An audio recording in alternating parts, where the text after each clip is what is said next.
So for those of you with us, if you have any questions you wish to ask, please do use the Q&A box which is provided. I will, or either myself or Chantel will answer at the end of the presentation. Just want to give you a little bit of background about myself. This webinar, we put it down as managing risk, but it's really the do's and don'ts on how to be a successful trader, and to share some of the behaviors, good and bad, which I've picked up over the years and the experience that I've had.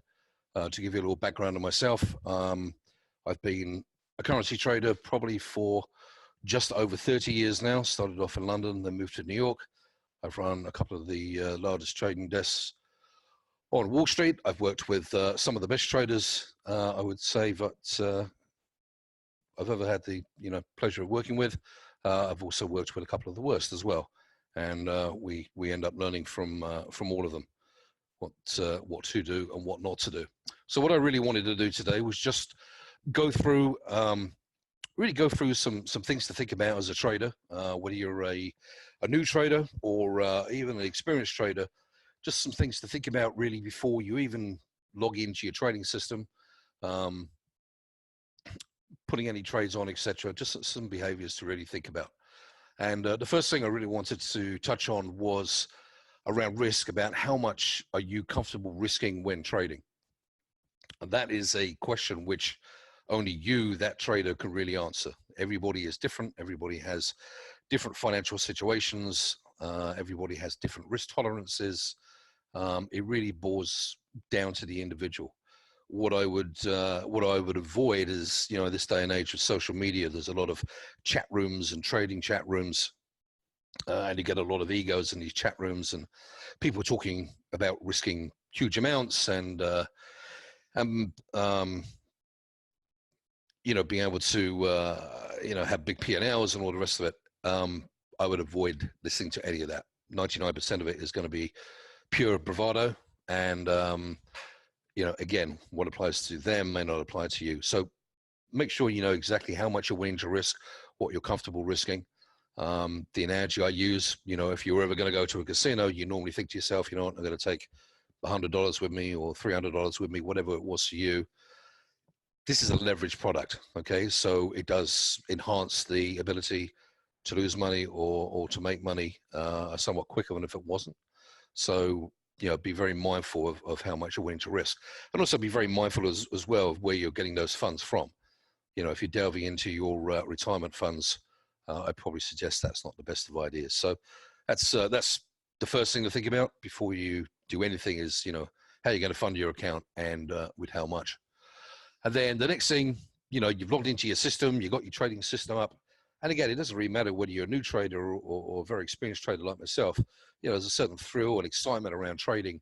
And all too often over the years, I've seen traders just literally log in and they can't wait to start pressing buttons and buying and selling and stuff.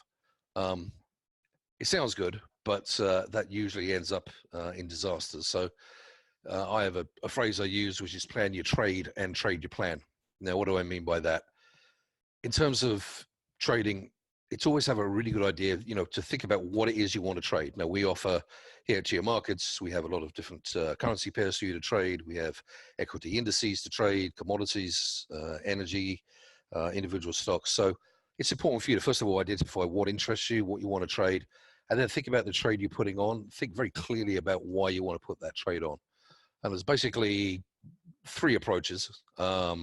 One of which is really a mix of the other two. But the first one is a fundamental approach, looking at macroeconomic indicators, trying to, looking at, when you're trading currency pairs, it's always currency of one country against the currency of another country. Look at the relative economic indicators, unemployment, GDP, inflation, different interest rate levels, monetary policy, even political stability, etc. And all of these may give you an idea around, why you want to put a trade on. So you wanted to buy the US dollar against the euro because you felt that the US economy was doing better than the European economy. It's just a very basic example, but that's really a fundamental approach. The second approach is a technical approach, right? Which is really all about looking at charts. So you tend to ignore the fundamentals of what's really going on in the world, and you look purely at charts. You're looking at simple lines of support and resistance, trend lines, moving averages, all sorts of weird and wonderful stuff. And technical traders tend not to focus on anything particularly fundamental at all. So, if that's the way you want to trade and that's how you want to decide how you want to put a position on, you might see a currency trading very close to a certain line of support, and you decide that you want to buy ahead of that line of support, and maybe you leave a stop loss just below it. That's very much a technical approach. And then the final approach really is really a mix of the two. It's kind of a hybrid, and I've seen this used quite a number of times where a fundamental trader will say, okay, I've got this idea that I think the Australian economy is going to outperform the Canadian economy for some reason or other, so I want to buy Australian dollars and sell Canadian dollars.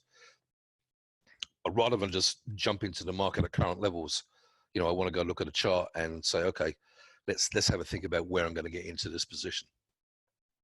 Maybe I don't want to get in here. Maybe I want to, which is very popular, a lot of traders, maybe I want to ease into the position. So maybe I'll buy a small amount here, but then I see a line of support, maybe 100 points lower. So maybe I'll leave a couple of staggered bids on the way down ahead of that line of support.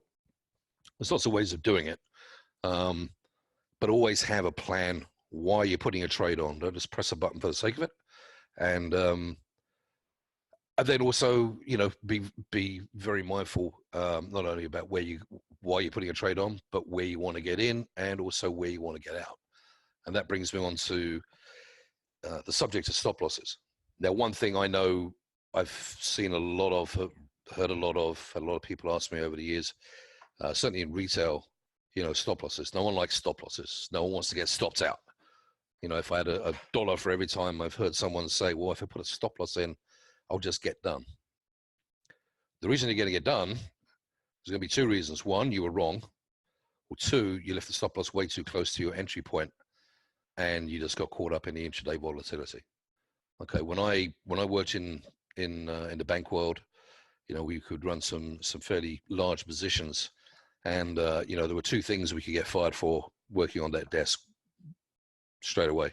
One, breach of confidentiality. Two, not having a stop loss on an open position. So if it's that important working at a bank, it should be important to you as a trader because it's your money, right? And in this day and age, we get, with social media, and we get comments coming out all the time. President Trump loves to come out and make comments on Twitter almost every day, and they move the markets, and they move them very quick, much quicker than you can react. If you have a stop loss already placed in the system, your risk is going to get covered. You're going to get taken out of that position far quicker probably than you'd be able to react yourself. So please always put a stop loss on your positions. With that in mind, when you're looking at putting stop losses on and take profits on as well, be mindful of where you put them on. Okay, a stop losses should not be where, well, I'm just going to lose all my money. That's where I got stopped out.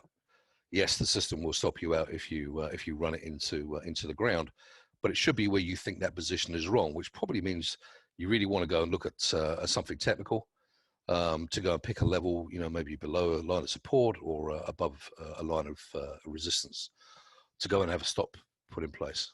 So always have a stop loss in place. The next thing I want to touch on is disciplined trading and risk reward. And I think this probably more than any other behavior is key to becoming a successful trader. Way too many times, and I've seen it early in my career as well, when you take a position and all of a sudden you're making some money on it very quickly, we rush to go and take profit. We're going to take it off immediately, and we've made a little bit of money, and it's great. But when things start moving against you, do we react quite so quickly? And the answer is probably going to be no. So there's two things really to think about here. Risk reward. At an absolute minimum, when you're trading, if you are willing to risk, let's say 20 points in foreign exchange, you should at an absolute minimum be willing to make 20 points in that position. And my rule of thumb is for every point you're willing to lose, you should be looking to make 3. So if you're going to lose 20, you should be looking to make 60. Always think about having proper risk reward. Okay, as I said, at a minimum, you should be willing to make as much as you're willing to lose, but that should be a multiple of that, 2 or 3 times as much. And if you do that, and you're disciplined with executing your stop losses over time, nothing is guaranteed, but it will certainly facilitate you becoming a much better trader. As the saying goes, it's hard to make money, but it's tougher to keep hold of it. So, think about that very, very carefully, because that is definitely a trait of being a good trader. Next point: never trade with emotion, good or bad. I've worked with a lot of people over the years as traders. I've seen traders have bad days, stop breaking phones, smashing things, swearing at people, yelling. It's an emotional job. It's an emotional pastime. We make money, we all get happy. If we lose money, we get angry, we get sad, whatever it is. But it does provoke a lot of emotions. And I would really ask you to think very carefully if you start feeling a little bit too emotional, especially if it's negative emotions, you're getting angry and stuff. Angry traders only ever lose money. At that point, call it a day, switch the machine off, walk away, go do something else. It'll still be there tomorrow. You can still trade tomorrow. Just take a deep breath, get some fresh air, and walk away from it. And similarly as well, if you're going to be, even if you're sort of having a great day, you sort of get a little euphoric and you're happy and whatever, just, make sure you're calm when you're trading, because even when you get, positive emotions, you might start losing concentration a little bit, getting a little bit carried away, a little bit too confident. And again, that can lead you to making mistakes. So, you want to have a level-headed approach to trading at all times. Very, very important. If you sort of go beyond those boundaries, then, think carefully about calling it a day and coming back tomorrow. Another very, very important thing, this is kind of self-explanatory, but don't ever trade impaired. The analogy I would use is, if you wouldn't do it driving a car, then don't while you're trading, right? If you're driving a car and you're drunk, you wouldn't do that. Don't trade impaired by alcohol, prescription drugs, other drugs. Don't do it. It's just going to end up in a bad way for you. It's never going to lead to you making money. So please think very, very carefully about that. And even just something like sleepy. I've sat down and watched traders fall asleep with a position before because they were tired. Please, if you are, make sure you think very carefully about that as well. And then final point really is, learn from your mistakes and learn from what works well. Keep a journal keep a journal every day of your trading. What worked well for you, what didn't work well for you. Some people find they have a better feel for trading certain currency pairs than other currency pairs. Some people like to trade equity indices and leave currencies alone. Everybody's different, but keep a note of what worked for you, what didn't work for you. Maybe a technical approach to trading and looking at charts works better for you than maybe trying to become a bit too fundamental in your analysis as well. So always really, really important to learn from your mistakes. So that's really just a quick overview, as I said, of behaviors and some things that I think is important for any trader, no matter how inexperienced you are, or even if you're the big gung-ho portfolio manager at one of the biggest hedge funds in the world. I guarantee they all have the same disciplines if they are successful. So hopefully everybody found that useful. I thank you all for attending. I hope you found it useful, and look forward to speaking with you in a couple of weeks. Thanks.